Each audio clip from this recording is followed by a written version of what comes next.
तुम हालात की बात करते हो, मैंने तो दुरूद शरीफ से तकदीरों को बदलते देखा है। 70 माओं से ज्यादा प्यार करने वाला कभी तुम्हारा नसीब गलत नहीं लिख सकता। कुछ चीजें बिला वजह खरीद लिया करो।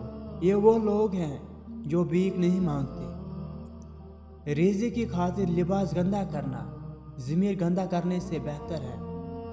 तेरी मस्जिद का महंगा कालीन मेरी गुर्बत की तौहीन है या रब। कैसे मोहब्बत करूं, बहुत गरीब हूं। लोग बिकते हैं और मैं खरीद नहीं पाता। अगर हज़रत यूसुफ अलैहिस्सलाम की कोई बहन होती तो उन्हें कभी कुएं में छोड़ के वापस न आती। जिंदगी की किताब में सबसे हसीन तोहफा माँ की मोहब्बत है। मुझे अपनी माजी का बिल्कुल भी दुख नहीं। दुख सिर्फ इस बात का है कि कम ज़ख्मों पर वक्त बर्बाद किया। अमीरों ने गरीबों के लिए खुदा के सिवा छोड़ा ही क्या है। इशा की नमाज पढ़कर सोया करें, नींद की गोलियों की ज़रूरत नहीं पड़ेगी। मान वही तोड़ते हैं जिन्हें अपना मान लिया जाए। यह बस एक कहावत है, आप अच्छे हैं तो आपके साथ अच्छा होगा।